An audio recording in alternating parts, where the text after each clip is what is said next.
So let's start with a very serious question. Does love at first sight exist?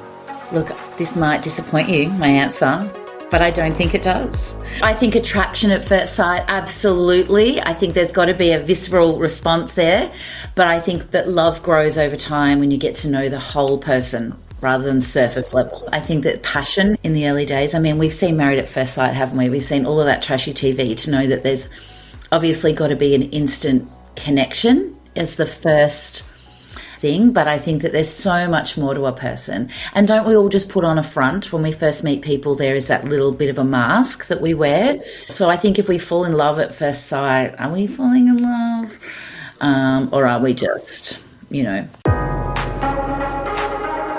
Hey, I'm Garrett. And I'm Daniel. And this is Modern Gaze. On today's episode, we have Australia's leading marriage celebrant, Megan Watson, joining us. She has over 15 years of experience marrying all different types of couples from all backgrounds and gender identities. We're going to talk about all things wedding and the do's and don'ts, as well as how to break out of the stereotypical traditions to create the wedding of your dreams. Thank you so much for having me. I'm really excited to chat all things wedding with you. We were instantly attracted to your personality and your warmth and your energy, and the energy that you had with the couples. And also it was an instant kind of feeling that you were family, or like that we known each other for a long time. And we felt the same way with our wedding photographer, Katie Harmsworth. And it felt like we had the right people around us. Yeah. And I think that was the thing for all of our vendors. Like when you're choosing your vendors for your special day, you're drawn to them. I feel like you just know. It's tough though. Lots of people are overwhelmed by that. Because you haven't planned a wedding before, how do you choose a vendor? How do you pick up on someone's energy? How do you do that? What do you look for? And you've just answered it yourselves by saying you just know. You just kind of know that if that person feels right, then it is right for you. I mean, photographers, celebrants, we can say all the nice things or take gorgeous photos, but if you don't connect with the person, connection's what it's all about. We're celebrating your connection, so we all need to have a connection as well. Yeah. And you can't fake that stuff. I think that's very easy to see through. Yeah.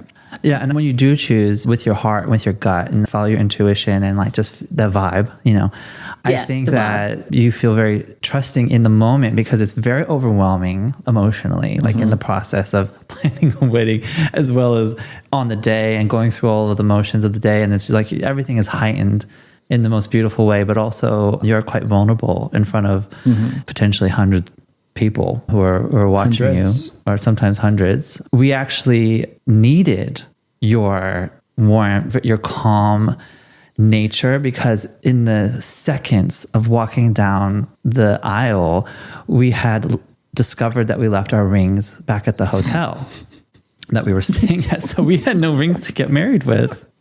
And it was hot on that day, and people were already sitting in the hot sun for about 40 minutes, like waiting for the ceremony to start. And I think you had popped your head out and we were like, how are you feeling? And we're like, we have no rings. We have no rings. And I remember you just, without like a beat, actually, you just were very calm and walked us through what to do and what's going to happen next. And even like the second walking down the aisle, forgot that we didn't have the rings. And you were definitely a big part of that feeling for us to just know that we were in good hands. Oh, that, I can't even tell you, that just means the world to me. Often when people are planning their wedding, that's the last thing they're going to think about, right? Like how are we all going to respond in a crisis, or what do we do if this happens? We're thinking of all the happy, positive stuff. But that's what I think that you hire professionals for, is because they can think on their feet and do those sorts of things. So, I mean, I remember hearing that from you and going, okay, what do we do? All right, it's cool. I mean, in my mind, it's not a legal requirement. So I've kind of instantly gone to, a ring is a nice to have, but not a need to have. Exactly. So we can make this work. Okay, so dating to married, how do you get there? Ooh, well, I've heard so many stories over the journey, and I think that, again, at personality type, some people are just wanting to get married and that's their end goal. And some people need never to be married and they will quite happily live as partners forever. So I do think, though, that having aligned goals, having a shared vision, having things that just seem to fit and work, and therefore being married presents this safe home for people to then go and conquer the world. For some, it's more important than others, but I think that would be how you would go from A to B. I remember when we were going through our questionnaire with you, one of the questions you sprung onto us was, why do you want to get married? Yes. And I literally was taken back for a second, because it was like, no one has ever really asked you that question of why do you want to get married? Because it's kind of always this, like you said, it's an end goal, it's a next step, it's a traditional kind of phase of your life, right? You go from dating to getting married to starting the next chapter. And I think that there is a really deep significance to that wedding day and that special moment of when you say, I do. Isn't it such a simple question? And it is the number one question, the first question on my questionnaire that I ask all of my couples that are getting married, because I never want to assume that people are getting married for society reasons or whatever we assume what marriage to be. Correct. So that's a really great jumping off point for me to learn about my couples. I remember everyone laughing during our ceremony when you called out, I love chips and Gary loves ice cream. And I think that was such a special personalized moment. But beyond that, so many of our friends and family know how obsession there is around hot chips and French fries and ice cream. So with every specific. meal. I remember you have hot chips with every meal. I love those little stories as well. And as you say, people can really respond to the littlest thing. After our wedding, it was kind of like a wake-up call to many of our friends who are actively planning weddings today, where they were just questioning like, no, I actually do want to do something a little bit more unique to me. There's so many different couples and types of couples that get married that have all different types of backgrounds and sexual identities and gender identities. And you work with everyone, which is so incredible. What drew us to you was that you had worked with so many queer couples. And I was wondering, from your point of view or your perspective, what are the biggest misconceptions or what are the biggest stereotypes that you feel people think about LGBTQ plus weddings and how they are different or unique in their way? Wow, that's such an interesting question. I've got so many thoughts on this. First of all, I would say that the biggest misconception is that they are big and loud and colourful and flamboyant and over the top. That would be a common misconception. In my experience, I mean, sure, I'm no doubt, I've no doubt some are. In my experience, they're two people in love who are trying to navigate this, and it's overwhelming. And you know what? It's exactly the same as every other wedding that I'm involved with. So that's what I would say first up, is that when I'm marrying two people, I'm marrying two people. And anyone could be loud and flamboyant. Anyone could be quiet and introverted and want a very intimate wedding. My rule's always been, if two people are in love, I'm happy to marry them. That's my golden rule. As a gay man, I find that when we were planning our wedding, the misconception was that it should be a small wedding. It was COVID.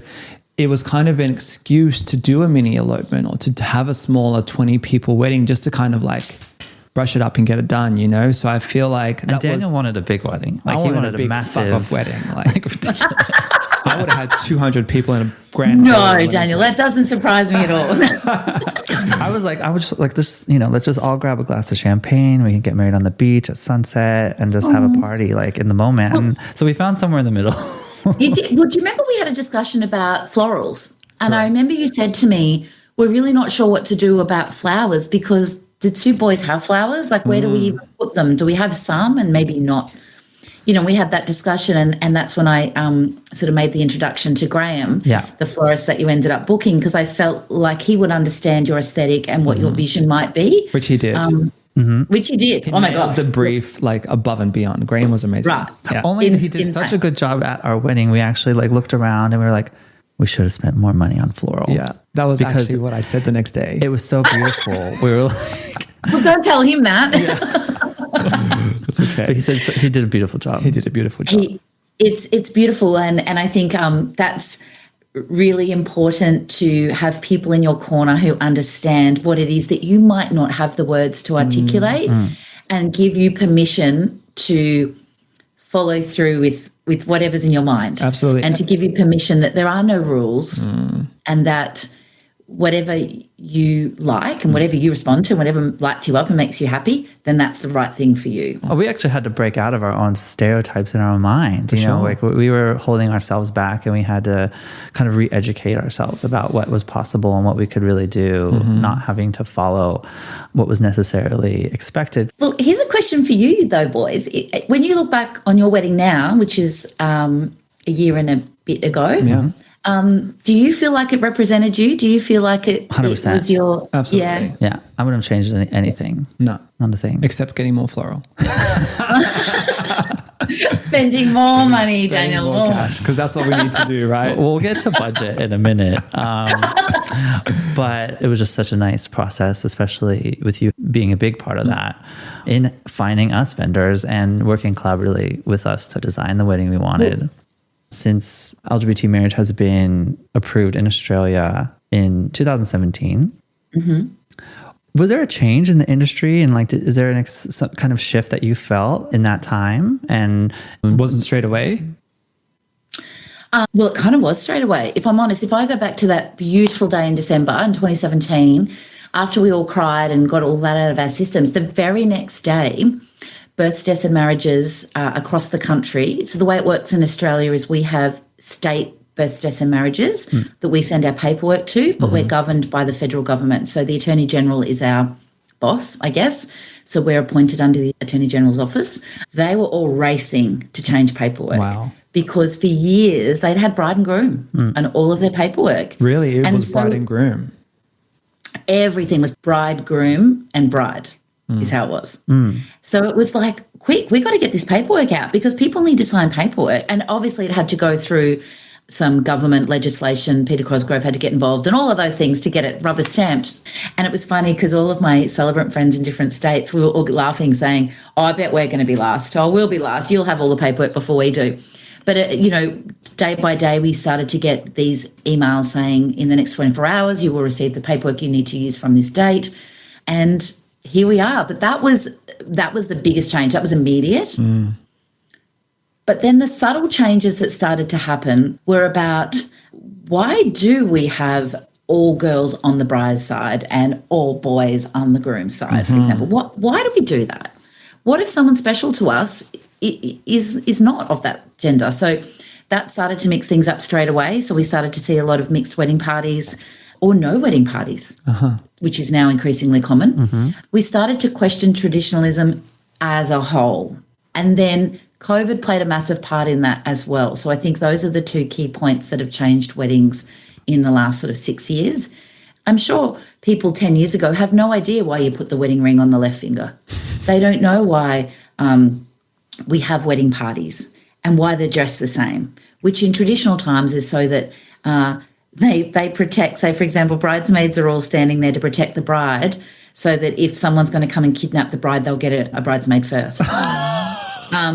And that the groomsmen all have to stand, it's on the right side so that they can draw their swords ready to go in case someone comes to attack the groom. Oh, wow. So when we kind of understand all of that history, we're like, what? Wouldn't we just have our favourites wearing something they're comfortable in? Something I've spoken to two of my couples this week about too is about having people sit down. So their wedding parties might stand up there for that storytelling aspect and then sit down when they do their vows and their rings to make it truly about the couple in that moment. I like that. And what about within the wedding industry? Do you feel like that they had embraced the change quickly? Do you feel like there was a lot of talk amongst the industry about, innovating web inquiry forms or language that was being used and that type of thing? Did you feel like that changed as well quite quickly? Yes. So I live in a little bubble that all of my celebrant friends, all of my wedding industry friends were very pro-marriage equality from the beginning. So we were already planning for this. So we would have little like Zoom calls and we would talk about our paperwork and our language and whether we were going to use like person 1, person 2 or party 1, party 2 on our paperwork, for example. We'd already had a lot of those conversations. So language definitely, and we're still continuing to evolve. Language is not something that's ever going to stand still, which is great because we work and we deal in the space of language. So that was something we were kind of prepared for and are still, we're definitely still evolving and we can still do better I've got to say, I've been at some venues recently where they still have a bridal suite, for example. Everyone kept saying, oh, what about your bridal party? And I had to keep saying, well, there's no bride. Yes, that's what it's called. But we called it a wedding party, right? But even like a bridal table, we wanted to have that table that our entire wedding party sat at with us. And we were getting quote forms and it was saying bridal table, which we couldn't be like, water off a duck's back. It's okay. But it's really not, because we're not a bride. Obviously, there has been a way of doing things for so long, and then people may have the best intentions at heart, but we did definitely pay more attention to the vendors that use more inclusive language rather than the language that didn't speak to us. And it was just like instantly, oh, you pay more attention to detail, you know who you're talking to, you care a little bit more. Daniel's sister's planning a wedding. She's hyper aware of the language, even though she's getting a bridal table and a bridal suite and she's the bride, but she's quite particular around how people speak about certain things and making sure that things are inclusive, even though they include her. She wants to make sure that they include other people. So I think even some brides and some other grooms and other people who are getting married are more aware of it. Absolutely. Absolutely. And I think that it does show much more than just being attention to detail. It shows that you care and you're trying. And that right there, I mean, that was 6 years ago now. So my forms changed the very next day. But then every now and then I'd see something that would go, oh, well, that doesn't sound right. So I'd change it straight away. And I guess that intention is there to always be right. And we're probably never going to get it right. But I've really learned a lot too. For example, working with some non-binary people in my journey, making sure that I get pronouns correct and those sorts of things. You're always going to be okay, I think, if your intention is pure and that if you're really trying. But I think if you see businesses that are just kind of still referring to bride and groom now, I mean, that's a big red flag. And it's also so awkward. Like you go to fill out these web inquiries and it literally says bride and it's like, Daniel? Like, what do I put in that? What do I put in that column? It shouldn't have to be that way. Honestly, it shouldn't be that way. And sometimes it's just pulling people up. You know that saying, when you know better, you do better. And sometimes people get so caught up, they just go, oh yeah, we should change that sign on the door. They just see it every day and they just don't think. So gently, wherever I can, if I see something, I'll be like, hey guys, maybe we could update this when you're doing your next. And they're like, oh yeah, good idea. So I think that we've still got a long way to go, but I think Melbourne anyway, where we are, is probably doing okay, overall. That's awesome. And I really appreciate and I love how you take on so much responsibility for your work and for your industry, and you speak very inclusively for the people that you work with. And I think that you do such an incredible job at representing what everyone should do. It's really beautiful when you have leaders within the industry like yourself who can positively educate and influence others, or up and coming celebrants, like people that are thinking about getting into this industry. Do you feel maternal or like a mother hen kind of role? Yeah, I do. I do feel the sense of responsibility to, as I said, like when you know better, you do better. I've seen a lot of things happen and change in the last 15 years, and I don't think there's any room now for complacency. I think if we're going to do this job and work in this industry, we're going to be faced with all kinds of people in all kinds of backgrounds. So we just need to be open and we need to listen. That's my number one thing, is listen. And I've learned a lot from all of my queer couples, and will continue to learn little nuances, little things that I can pick up and apply. And it's just from listening and not pretending that I know everything. But then when I know better and being a leader, simply because of the tenure that I've been around, then people will look to me and see what path I'm following, and I want to make sure I'm on the right path. And I try to be the best ally I can be, and by even just having this chat with you today. Well, an ally is a really strong word, because within this month of Pride and within the movement of more inclusion and the celebration of authenticity and living an authentic life, you are really petitioning and you're advocating and you're communicating in a very public and inclusive way with your couples and with your community and with the industry. And that's really what an ally is. It's not just someone who is cool with gays. It's more like someone who is actively advocating and speaking up and making a lot of positive change. And I do really appreciate that in you. And even as a gay person, I think that we can always be a better ally to others in general. And we can take a lot of inspiration from you as well. Oh, that's so kind. You blow my mind. That's really beautiful. Something that I do naturally. To hear that lands well is really meaningful. So thank you. We've been to a lot of fun weddings, and you can really tell the difference when someone is creating something that is unique to them. And this concept of planning a wedding and thinking about your preparation of what you're putting together. What is the era? What is the wedding era? Minimalism would definitely be the era we're in. But I would say it's also can I swear on this? Yes. Yeah. Okay. I love how I've said that. This is really being my authentic self here. Is that it's the do whatever the fuck you want era. Like that's where really I would say we're at. Amen. So aesthetically, I think we've gone with the big stuff and now we're kind of really simplicity. But when we go to the heart of it, it's do what you want. I love that. And be empowered and excited to do what you want. So that throw caution to the wind, family, drama, whatever, you do you. Yeah. Oh, look, if people are going to whinge about what you do at your wedding, then that's on them. Absolutely. Like, honestly, we need more love in the world. Well, what advice would you give to one of your couples who need to have potentially a hard conversation with their parents about what they would want to do compared to what the parents want to do?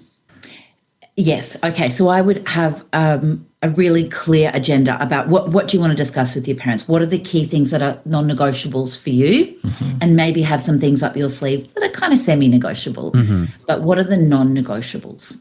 You never want to look back on your wedding day and have regrets. Absolutely. A marriage is between two people. That's at its core all it is some promises between two people. So if you've got your non-negotiables and you can get them across the line, then maybe there's some other things that you can give up. Yeah. I also think explain why it's important to you and your partner, because it's like, we want to do this because this is what it's going to bring, or this is the feeling we want, or this is the essence of the day, And potentially the people you're speaking to, these parents have not had this option. They were in this position where they had to do what their parents expected of them.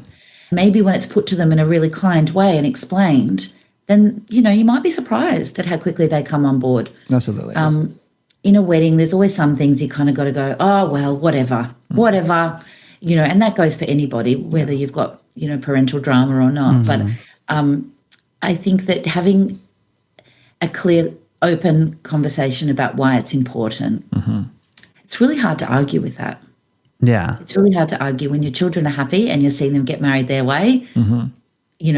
Even people who were the toughest nuts, like the parents in those front rows that I've seen, who are like really against everything and bawling their eyes out in the ceremony. That's when I think, wow, we've created a moment there and they're feeling something. So special. So a lot of couples choose to get married and some don't. And I know people who've been in relationships for over a decade and nearly 2 decades, and marriage isn't for them, but they have a beautiful relationship and they have a beautiful future together. So I guess, who is marriage for in your mind? And when are people really ready for that step? Now we sprung the question on her. Yeah, wow. That's a really, it's a deep question. I might need a few more wines to really get this one thought through. I think marriage is for people who want it to be for them. Yeah. And I think now in Australia, anyone who's in love can be married. So I think it's as simple as that, really. It's for people who choose that for themselves and who value that. So I think there's lots to be said for why you choose to be married. I think there's a lot of psychological stuff involved in that.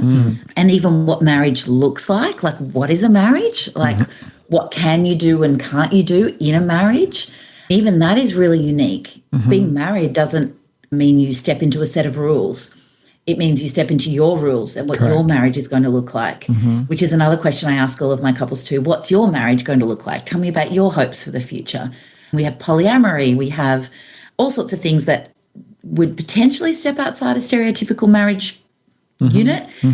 This is a really long-winded answer of saying I think marriage is for whoever in Australia would like to be married. If we continue to see the beauty in love and that love always wins. Love always wins. As corny as that line is, gosh, at the end of the day, love will always win because who doesn't want more love? Like it's really as simple as that. We love love. And the more love, the better. Well, to all of our listeners who are planning a wedding or thinking about getting married in Australia, and especially any of the US listeners who may think about getting married in Melbourne or Sydney by the beach or in a beautiful garden, taking a little adventure across this part of the world, definitely check out Megan Watson. Marry Me Megan. Marry Me Megan on Instagram. And we'll also include all the links so that you can connect with her and learn a little bit more about her celebrant services that she can help you along with. Thank you so much, boys. Honestly, my cheeks are hurting. What divine humans you are. Thank you so, so much.